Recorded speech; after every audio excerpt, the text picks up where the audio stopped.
여러분께서는 지금 경제학자 곽수중이 보는 새로운 시사, 곽수중의 뉴스 정면 승부와 함께하고 계십니다. 조금 전에 이제 저희들이 3부 마칠 때 김준일 팩트체커가 통치 행위에 대한 정의를 해주셨는데, 이번 국정원으로부터 이제 특활비를 받아서 관리한 이재만 전 청와대 총무비서관 어떤 이야기를 했냐면요. 검찰 조사에서 인용문 열겠습니다. 어차피 나라를 위해 쓰일 돈, 필요에 따라 통치자가 쓸 수 있게 있는 게 아닌가 생각했다. 인용문 닫고 라고 진술했다는데요. 대통령이 국정 운영을 하며 불가피하게 쓴 돈, 그러면 청와대에서 경비를 타서 쓰면 되지 왜 국정원 돈을 갖다 쓰게 된 겁니까? 이 통치 자금입니까 그러면? 이재만 전 비서관은 예. 글쎄 우리는 대통령을 뽑았는데 이분은 여왕을 모시고 있었던 것 같아요. 예.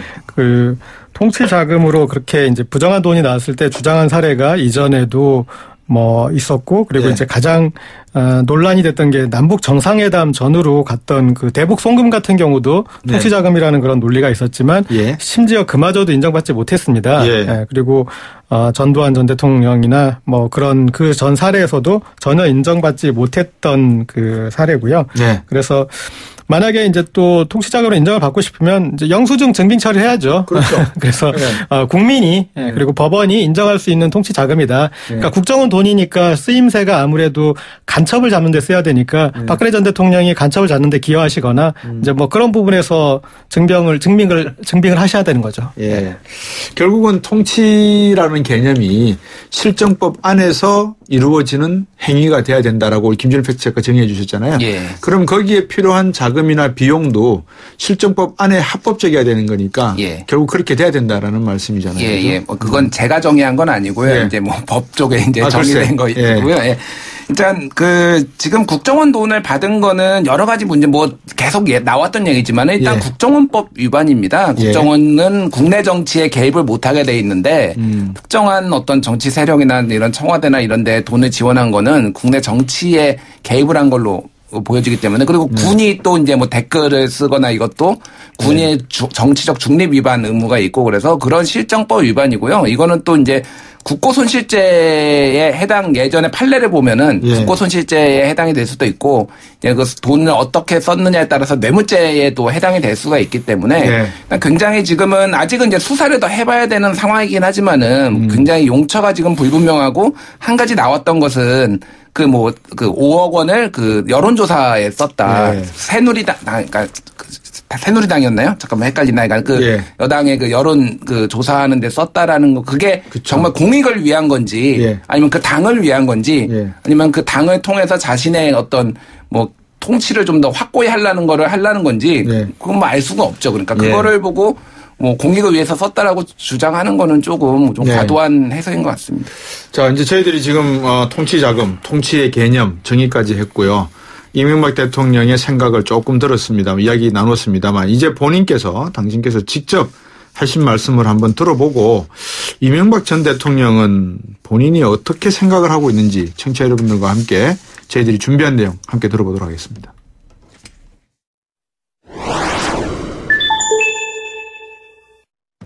자, 눈이 부시니까 좀 꺼요.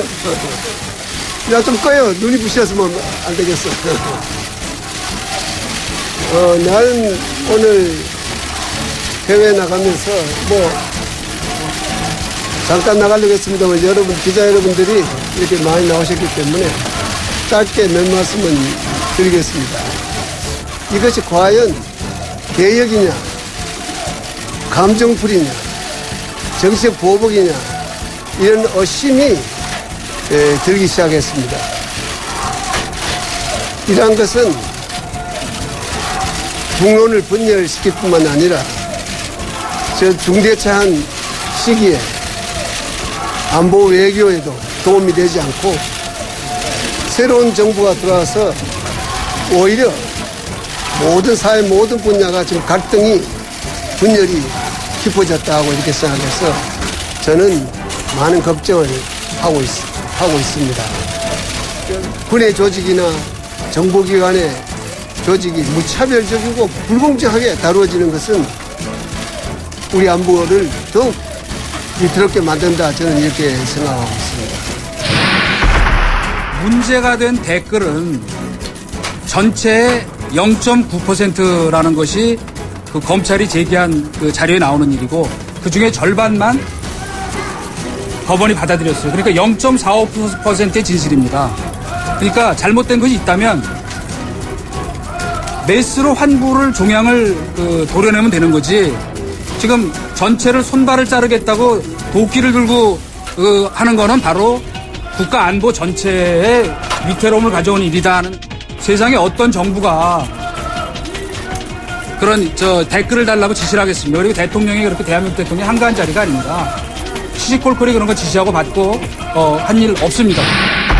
일단 이 전 대통령 측에서는 지금 현재 전개되고 있는 흐름을 봤을 때 자신을 소환하려는 흐름이 좀 뚜렷해지고 있다라고 이제 판단을 하고 있는 것이죠. 이러한 부분은 정치 보복이다라고 이제 강력하게 주장을 펼침으로써 현재 이른바 적폐청산 국면의 프레임 자체를 이것은 정치 보복 프레임으로 좀 바꾸려고 하는, 그리고 자신의 지지층이나 보수층에게 이런 식으로 가만히 있어서는 안 된다라는 메시지를 이제 보내고 있는 것이죠. 어제 이전 수석의 얘기 중에 이제 사실관계가 약간 좀 다른 부분이, 아까 이제 댓글 부분에서 0.9%만 해당이 된다라고 한 부분은 이게 이제 2014년에 그 당시 국방부가 발표한 내용이거든요. 그 근거가.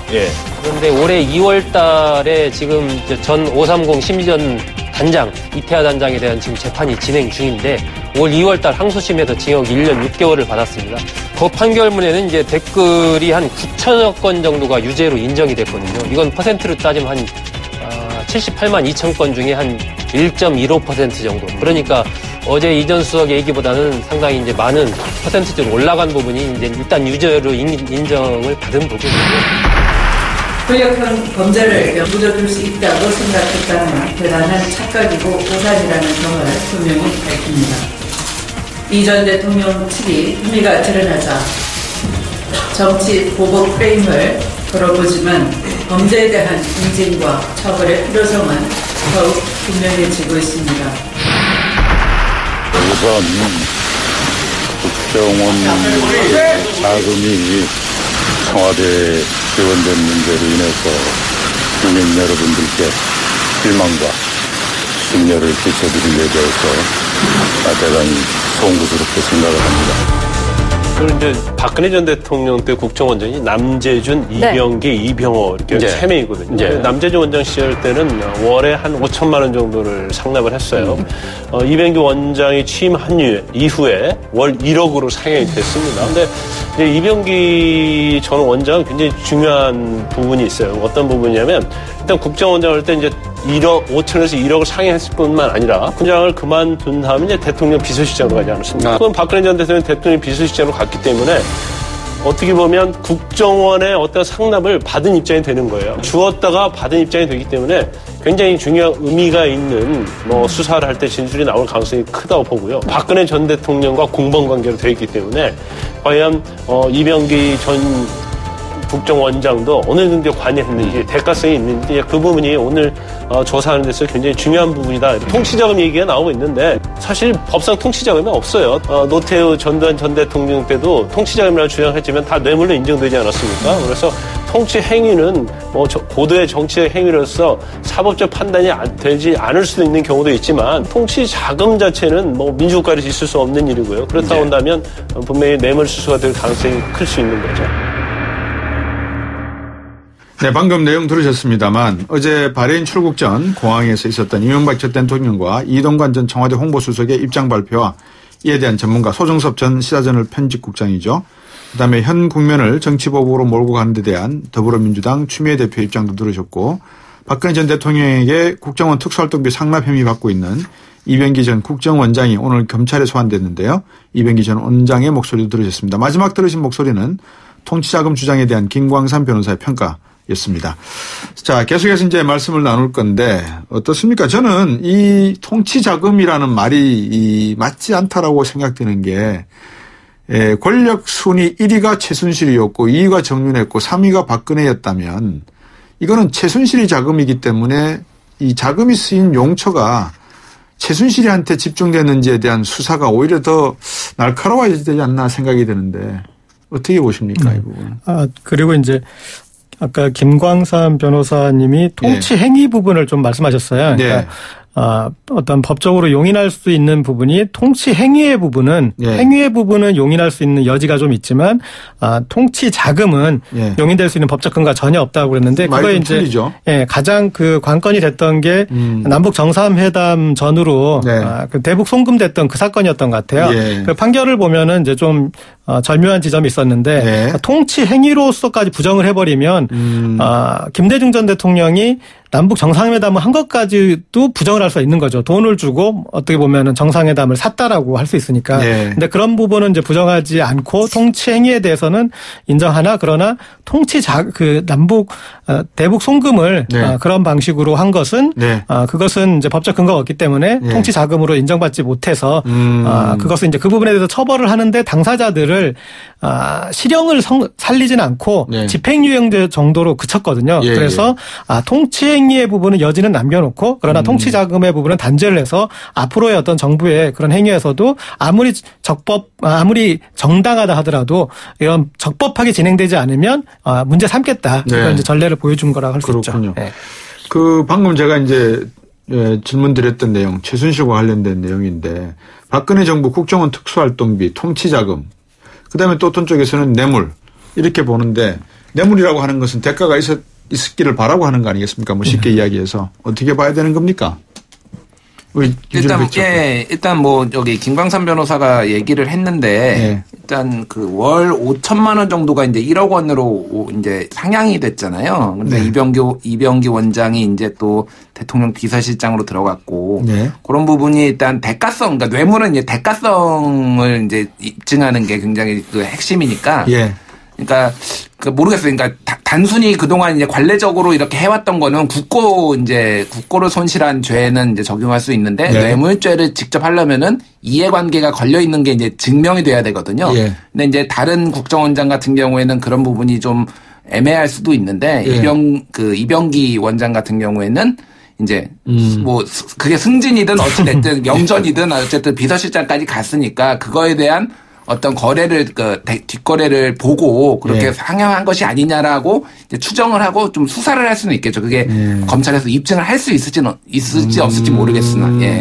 그러니까 이제 국정원장에 있다가 대통령 비서실장으로 갔는데 그 과정에서 대통령에게 주던 돈이, 그러니까 비서관들에게 주던 돈이 5천만 원에서 1억으로 올라갔으니까 그 돈의 차이가 결국은 자리 바꿈 영전을 하기 위한 뇌물을 위한 뇌물죄였다. 그렇죠. 뭐 간단히 산수로 보면 산수로 보면 그런 부분이 있을 수 있고요. 어쨌든 뭐 그거는 또 팩트 체크니까 일단 체크는 해드리고 자, 또 하나 질문을 드릴게요. 지금 숫자가 몇 개 나왔어요. 이동관 전 수석이 전체 댓글에서 유죄 인정은 0.45%뿐이다. 우리 또 이 소병석 국장 이야기로는 여러 가지 계산해 봤더니만 항소심에서 1.15% 정도다. 왜 숫자가 자꾸 나오는 그 퍼센트가 전혀 중요하지 않습니다. 그러니까 뭐냐면 이 심리 전단에서 엄청나게 많은 댓글을 달았을 거 아니에요. 그런데 그 댓글에는 인터넷 댓글의 속성상 뭐 반가도 있고 멋져요, 좋아요도 있을 거고 그런 일상적인 행위를 한 다음에 추임새를 넣고 그 다음에 이제 문제가 되는 것을 이제 넣은 건데요. 그게 숫자로 하면은 9천여 건 정도가 유죄가 됐어요. 그러니까 이 9천여 건이나 된다라는 게 더 중요한 거지. 그 인터넷 댓글의 속성상 그런 이 10배 혹은 20배 정도의 그런 무의미한 댓글은 달 수밖에 없는 어떤 그런 구조가 있는 거죠. 자, 결국은 박근혜 전 대통령에 대한 수사가 불가피할 것으로 다들 생각들 하고 계시는 것 같아요. 박 전 대통령 지금 본인과 관련된 국정농단 재판에 대해서 보이콧을 하고 있는 상황이고 자신들이 십상이셨다고 불리는 비서관들, 보좌관들 비롯해서 많은 국가의 고위직에 계셨던 분들이 모든 손가락을 박근혜 전 대통령을 가리키고 있는 상황인데 어떻습니까? 박 전 대통령에 대한 조사 없이 추가 기소가 가능할까요? 아니면 좀 더 조사를 해야 될까요? 이거는 지금 전달한 것에 대해서는 뭐 이론의 여지가 없어졌고 그리고 금액도 다 나왔고 단지 이제 이 죄를 누가 질 것이냐 그 부분만 남은 것 같아요. 근데 준 사람이 있고 준 주체가 있고 받은 사람이 있고 박근혜 전 대통령이죠. 그다음에 전달한 사람이 있어요. 그래서 이제는 그들 사이에 누가 더 죄가 많고 누가 더 죄가 적은지 그것 따지는 게 남았다고 생각합니다. 이를테면 돈을 달라라는 강요의 부분이 있었다라면 받은 쪽이 더 잘못인 거고 그다음에 그런 특별한 강요가 없었는데 줬다라면 이제 준 쪽이 더 또 잘못이 있을 수 있고 그다음에 전달한 쪽에서 혹시 뭐 배달 사고가 있었는지 그런 부분이나 그래서 각자 소명하지 못하면 이 세 주체가 빠져나가기 다 힘들 것 같습니다. 네. 김준 팩트체크는 어때요? 예, 일단 뭐 아까 말씀드렸듯이 이게 이제 불법인 거는 이제 확실하고요. 불법인 거는 확실하고 이제 중요한 것은 고절 이제 기자가 얘기했지만은 누가 더 큰 잘못을 했느냐를 가지고 이제 사실은 이제 이미 소위 말해서 죽은 권력이기 때문에 굉장히 이제 박근혜 대통령한테 이 전 국정원장들은 아마 떠넘기기를 굉장히 시도를 할 것 같고요. 자발적으로 줬다 하더라도 어쨌든 누군가가 더 잘못을 했는지만 남은 것 같고요. 중요한 거는 이게 이거가 중요한 거는 아까 처음부터 말씀드렸지만은 통치행위고 뭐고 법 안에서 해야 되고 그게 법을 위반하면은 처벌이 된다라는 아주 명확한 사례를 이번에 남겨놔야지 그 다음에 어느 정당이 대통령이 되고 누가 나왔든 그런 행위를 반복 안 하는 게 만드는 예방 효과 이런 것들이 정말 중요하거든요. 그래서 명확하게 어쨌든 어떤 식으로든 이거는 법의 단죄를 받아야 되는 부분이라고 봅니다. 그리고 지금 이제 이런 적폐청산 행위와 관련해서 나오는 이제 반대 논리가 이명박 전 대통령도 언급을 했지만 정치보복 프레임이지 않습니까? 근데 이 적폐청산도 계속 지금 얘기가 나오면 국민들이 적폐청산에 필요해졌지만 마찬가지로 계속 정치보복이다라고 하면은 정치보복에 대한 또 필요도 젖어요. 그래서 정치보복에 대해서 국민들이 동의하고 설득되는 것이 아니라 또 그 소리야, 또 그 변명이야 이렇게 될 수 있거든요. 지금 정치보복 프레임을 너무 남발하고 있어요. 박근혜 전 대통령 이 청와대에 있었던 허현준 전 일개 행정관인데 그분도 그 대기업을 압박해서 이 보수단체를 지원하게 한 혐의로 지금 이제 구속됐는데 그분마저도 본인을 그렇게 구속하고 그런 것을 정치보복이라고 얘기를 했어요. 일개 행정관이. 그런데 이 이명박 전 대통령이나 모두가 정치보복이라고 하니까 국민들은 이제 그 정치보복이라고 얘기하는 거는 하나마나한 얘기가 된 거죠. 그리고 지금의 정치 국면에는 사실은 친이 세력, 이명박 전 대통령의 친이 세력이 주로 지금 바른정당에 가 있지 않습니까? 그 바른정당은 지금 자유한국당과 맞서고 있고 그래서 이 현 정부의 입장에서는 친이 세력에 대해서는 정치보복을 하지 않는 게 유리해요. 정치공학적으로 봤을 때는 그래서 바른정당이 살아나고 어떤 그런 중도에서 영역을 가져야지 자유한국당의 성장을 막고 양당 구도로 가서 이 보수가 살아나는 것을 견제할 수 있기 때문에 그래서 현재의 국면에서는 정치보복을 안 하는 게 정치적으로 유리한 겁니다. 자, 지금 말씀 듣고 보니까 이명박 전 대통령 비행기 타고 뭐 바레인을 가셨는지는 모르겠습니다만 15일 귀국한다고 들었습니다. 지금 여당 쪽에서는 귀국한 대로 바로 소환 조사해야 된다 하고 있는데 전직 대통령 검찰 소환은 단단한 준비를 해야 될 것 같은데 어떻게 보십니까? 일단 뭐 바로 아마 소환하기에는 조금 부담감이 있고요. 또 게다가 이제 요즘 검찰이 좀 주춤하는 상황이지 않습니까? 이제 조사받던 검사 한 명이 자살을 하고 그래서 조금 더 내부적으로 좀 그러니까 게다가 이제 좀 어설프게 이렇게 명확하게 혐의를 입증하지 못하고 소환 조사만 했다가 풀려나면은 진짜 정치보복 프레임에 갇힐 수가 있기 때문에 그 소환 조사까지는 뭐 개인적인 관측이지만은 조금 더 시간이 좀 필요로 하리라고 보여지고요. 하지만 어쨌든 조사는 모든 불법 행위들이 다 지금 결국은 이명박 전 대통령을 가리키고 그러니까 박근혜 대통령은 이미 구속 수감돼 있고 뭐 댓글 공작이라든지 뭐 여러 가지 모든 것들이 다 가리키고 있기 때문에 어떤 식으로든 소환 조사는 불가피할 것으로 보입니다. 네. 일단은 15일 날 들어오셔야지 뭐 소환이든 뭐든 할 것 같은데 지금 좀 걱정이 되는 부분이 바레인이 우리랑 범죄인 인도 조약이 잘 안 된 체결이 안 된 곳이어서 일단 들어오셔야지 뭐가 진행될 것 같은데요. 그런데 저는 급하게 부를 일은 아닌 것 같습니다. 왜냐하면 이명박 전 대통령은 이렇게 좀 다른 부분 걸려 있는 거 있지 않습니까? 다스 소유와 그다음에 다스 이 송금 받을 때 이명박 전 정부의 청와대가 그리고 검찰이 그리고 외교부가 같이 움직였던 지금 그런 부분들 해명해야 될 것들이 많이 있는데 좀 제 생각에는 전직 대통령이니까 한번 소환됐을 때 이 지금 반드시 본인이 네. 얘기를 하셔야 되는 그런 부분들을 한꺼번에 하실 수 있도록 네. 그 진도를 맞춰서 배려해두는 거는 그거는 우리가 전직 대통령에 대한 예우로 해야 될 것 같습니다. 그러나 이 피할 수 없는 사실은 소환은 불가피할 것 같습니다. 예. 어느 대통령은 골목길 성명을 하셨는데 이분은 공항 성명을 하시고 일단 떠나셨습니다. 뭐 돌아오실 걸로 보고 끝으로 두 분께 간단히 해줄게요. 전병헌 정무수석 검찰의 칼이 또 수사망이 좁혀지고 있는 것 같습니다. 전 수석에게도 제3자 뇌물죄가 적용될 가능성이 있을까요? 어떻게 보세요? 지금 판례를 보면은 지금 청와대에 있는 임종석 비서실장 같은 경우 비슷한 경우로 보좌관이 네. 그런 이제 대가성 있는 걸 받았는데 네. 같이 처벌을 받았던 경우가 있거든요. 네. 그래서 이 사건은 좀 더 엄중하게 계속 좀 조사가 진행돼야 되지 않을까 싶습니다. 김준일 팩트체크. 네, 아직 뭐 판단하기엔 좀 이른데요. 어찌됐든 혐의는 이제 받고 있고 그 돈이 이제 흘러간 정황이 정말로 그러니까 전병헌 전 의원 의원을 바라보고 한 것이냐에 대해서 좀 그러니까 제3자 뇌물 수수는 사실은 굉장히 적용하기 쉽지 않은 것 중에 하나거든요. 그러니까 그 연결고리를 다 충족했을 때만 하는 거라서 어쨌든 유죄 무죄도 봐야 되지만은 제3자 뇌물죄가 되는지도 좀 봐야 될 것 같습니다. 네.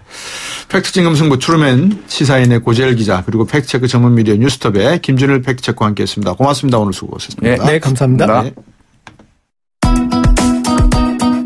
YTN 뉴스 FM 뉴스 정면승부 오늘 준비한 내용 여기까지입니다. 오늘도 많은 문자 보내주시고 또 청취해 주신 여러분들께 감사드리겠습니다. 저는 내일 또 다시 뵙도록 하겠습니다. 박수영이었습니다. 고맙습니다.